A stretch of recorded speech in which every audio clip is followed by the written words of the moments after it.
Let's go. Get started with their reading. So first position, we talk about the potential of them being the one. This comes up with the Wheel of Fortune, so major arcana.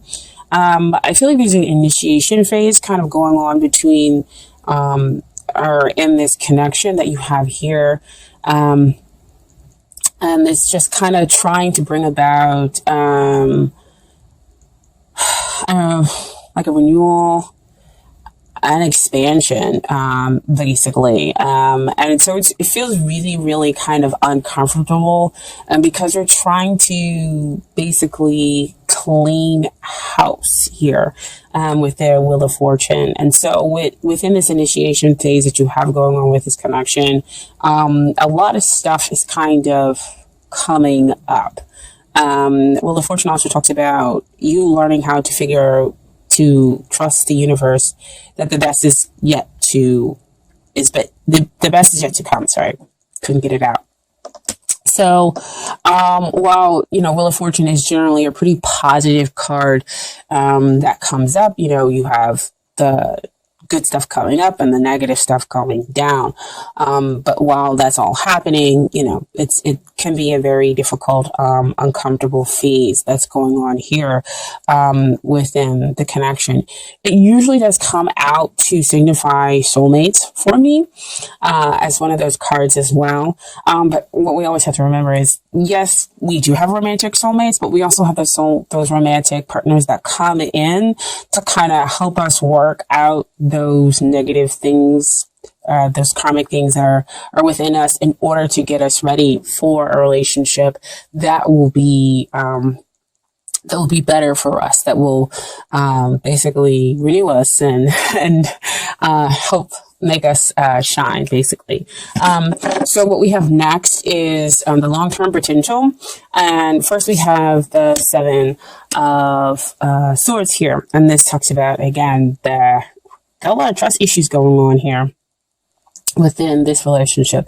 So trust, they could be wanting to escape the connection, because again, Wheel of Fortune, initiation phase, it's uncomfortable. So of course you would want to escape. Of course you may not fully trust what's going on because it is very, very difficult. And so that's kind of what the feeling is here within this connection.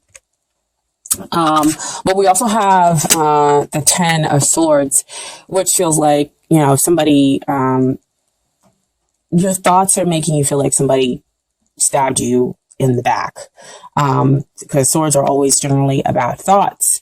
But this is, to me, again, kind of the ego needing to go down, to be just kind of put into its place. So see, back over here, cleaning house, making sure that the ego knows its place in order to get rid of those limiting thoughts and those beliefs. Because with Ten of Swords, you're believing to be a victim, and that the relationship could possibly be over and ended. But this could be, of course, those thoughts that are going on within your head. So, I'm not going to sugarcoat it. Again, the long-term potential is difficult here, but it can just be a phase in order to bring about better energy for the relationship. Because again, we're going back here to the Wheel of Fortune, which talks about the bad going down and the good coming up. Okay. And so we have to work through that stuff. It has to come to the surface in order for it to go away. Okay. And so the King of Swords comes out as to what is hindering the relationship. And that means that there are emotions that exist deep down. Because I always talk about, air signs have deep emotions. They just sometimes express it in a very kind of callous way, or don't know how to express it at all. And so King of Swords, he's a little too much here, in his logic. And so that's his viewpoint. And so he's not going to express the emotions that need that need to be expressed. If we're talking about a hindrance, usually King of Swords, he is a pretty good communicator. But here we're talking about hindrance. It's the communication or the lack thereof that is causing a hindrance here in the connection with this other person. And so again, Wheel of Fortune, cleaning all that stuff out, in order to make the relationship better, bringing that stuff to the surface. So the King of Swords is saying, you need to transform and come out of that logical mind, because I see the butterflies coming up out of his head, is to transform your mind, to come out of your head and get into line with your emotions. Because you have that emotional depth. You just need to figure out how to express it. The two of you. So that's the energy that's kind of blocking here. But we have what's coming up here with the Devil card as to the energy that is helping. And again, it can look like one of those very, very negative cards that come out. But again, face it head on. And that is to say, what am I attached to? What are those emotions and thoughts that are attached here that need to come to the surface in order to help the relationship? I also feel that could also mean, when it comes up into what's helping, is that when the two of you get together, you have very intense, very strong emotions for each other. But because it could be too much in the physical, when you get together with this other person, it could cause, those sensations of, well, I'm not going to be chained to this person emotionally. That's kind of what they're getting, we get together, we have a good time, and yes, we have a connection, but I'm not going to think any more to it. Like, the feelings are over here and that's over there. But yet the connection is incredibly strong. Like, if you two, I see like two people sitting on a sofa saying like, no, we're going to talk about things. Like, we really need to kind of communicate and get the things out there. But then it comes up, here comes that devil, and it's like, well, do you really want to talk, or do we want to do something else? And so you do the other thing, versus going ahead and getting the emotions out there, expressing what the two of you need in the relationship, right? And so the mistrust keeps going, and the one person feeling like, maybe I should just give this up because we're not connecting here. And so what comes out, dear Capricorn, is what you need to work on is the Ace of Cups, is the forgiveness, is the healing, is to basically filling your cup up with unconditional love, because Ace of Cups talks about a pure, this is love. Again, immediate spiritual connection. But like I was saying before, sometimes people come in who, yes, they are our soulmate, but they kind of help us to work through things, to understand what we need to let go of, what are the negative habits that we have in our relationships in order to experience happier, healthier relationships. So there is a potential here for love. There's a potential here for healing and for you to kind of elevate this romance, but you're going to have to take it. You're going to have to go through those cycles. So see, back over again with that Wheel of Fortune, going through the initiation phase and willingly going through the initiation phase. Okay. Because I feel like, again, there's not so much willingness to go through it. So that's what you need to work on. And what they need to work on is the Four of Cups. So Four of Cups are very stable, within their feelings of they don't want to see it. They don't want to see this cup of love, that you're offering, because that's the Ace of Cups being offered down there. And so they're too focused on other things to see that. Why I said getting together, two people sitting on a sofa, and it's like, well, we get together and we can talk about the stuff, but let's focus on something else. And we're going to go ahead and do the physical stuff versus focusing on the emotionals, focusing on the real connection here that can go beyond just the physical. But yet the two of you are still attached, together and just kind of not knowing why.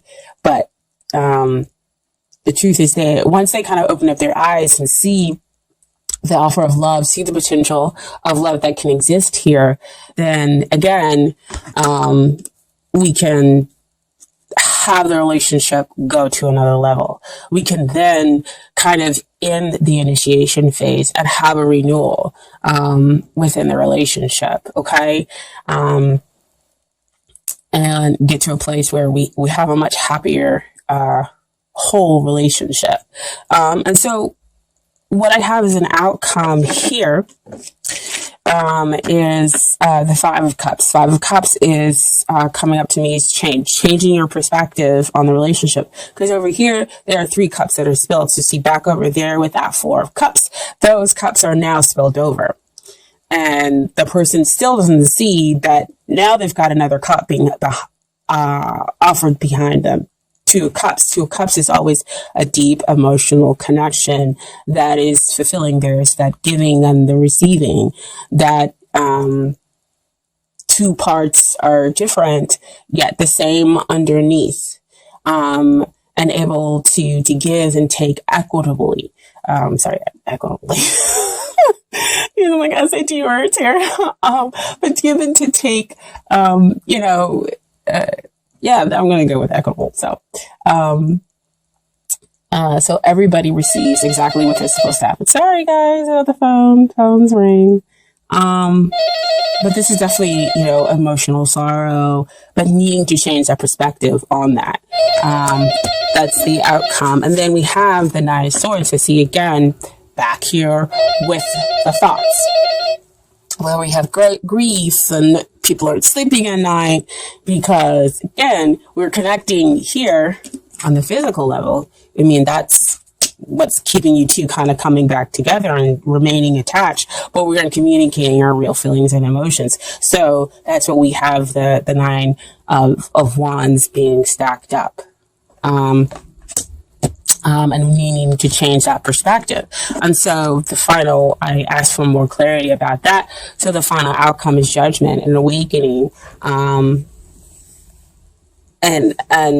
coming to a point where, we can do better, we can ascend, and we can have a renewal within the relationship. It's like they awaken, or the two of you awaken as to how to be able to move forward, and realizing that you can have more than just the physical. You realize what's been going on along with that Wheel of Fortune over there. Like I said, with the initiation phase, where you're going through stuff, you're fighting and you're resisting the moving forward. You're fighting and resisting talking about your emotions in order to move out of the physical plane, or you're fighting and resisting that you have a strong spiritual connection with the other person versus something that's just going down here in the physical. That's just, they're giving me like earthly, but I mean, earthly isn't a bad thing. It's just when it's a lower vibration, that's what you want to come out of. And that's when we need to come out of the mistrust. And that's what gets transformed out. That's what gets removed out and ends over there. Okay. So I do have romance angel cards for you guys as well. And they're all very, very interesting. First we come up as free yourself. It's time to take back control of your life. So see again with the Wheel of Fortune, talking about freeing yourself from those mistrust issues, getting rid of those limiting beliefs, communicating, getting those emotions out there, and freeing yourself from just having that physical, intense emotional, relationship. Okay. And then we have children. Your love life is being affected by children. So this can go, a couple of different ways, that maybe you have kids and, it's affecting the communication. Maybe you guys can't get together all the time, and that's why when you get together, it's just about the physical, but maybe they have kids, and that's the same thing that's happening. But when the card first came out, I heard childhood issues. That's what's coming up, and that's what we're dealing with, because again, that's that buildup that's been happening, and so they can't communicate with you on an emotional level because they haven't healed that childhood traumas that exist there, yeah, they have limited emotional gauges, even though there's a whole bunch of capabilities that exist. There's a strong emotional depth here to the relationship, but you've got to be able to free that, right? And then we also have the codependency. So see, as soon as the children's card came out, because they flip out all over the place with the way I shuffle. Addictions are affecting your romantic life. To see what I was talking about over here, this is a card of helping because it helps to keep the two of you together, or we're just focusing on the physical. But if you're only focusing on the physical, then of course it won't ascend to be a relationship, a stable one in which two people can feel whole unless you move beyond that codependency. And codependency again starts off with childhood issues that we need to get rid of, that need to come out, that the Wheel of Fortune is helping to get rid of. Okay. And so the final card we have for the Romance Angels is you attract love by enjoying this moment fully. So when that card usually comes out to me, that means that we, again, of course, there's negative emotions and feelings that need to come out in order for us to attract and have the relationship that we want. Actually, let me go ahead and read that to you guys.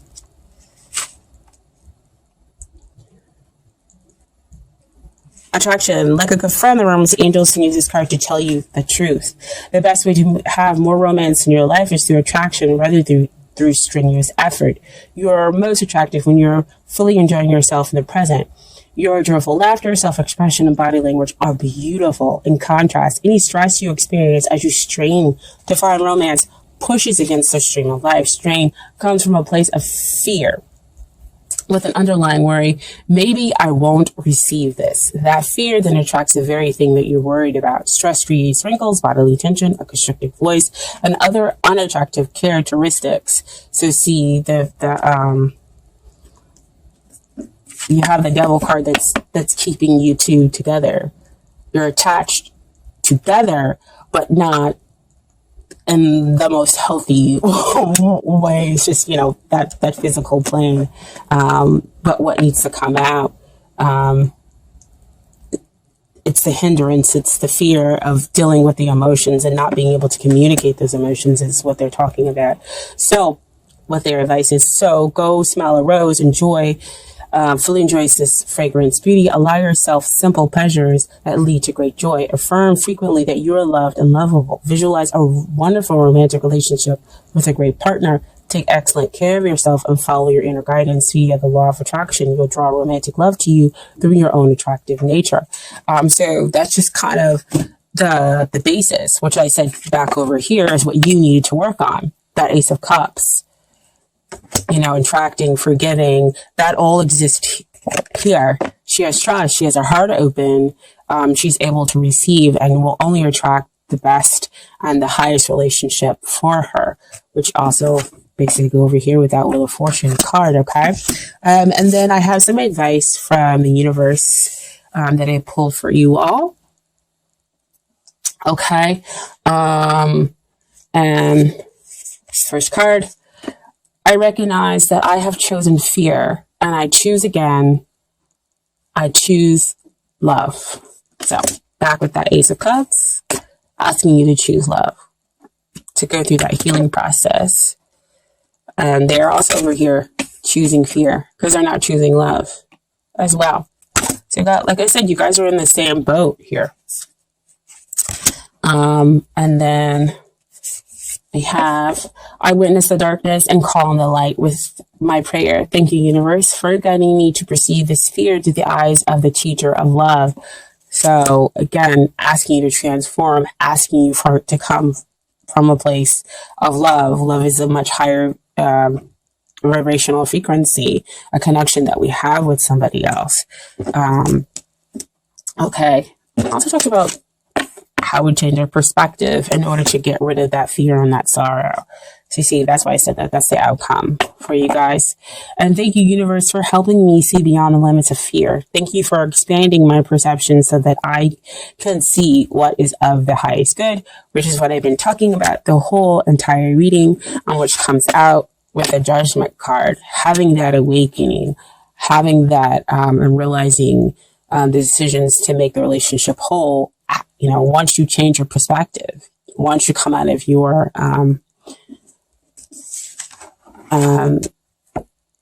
mental processes, changing that grief and that fear, to sorrow. So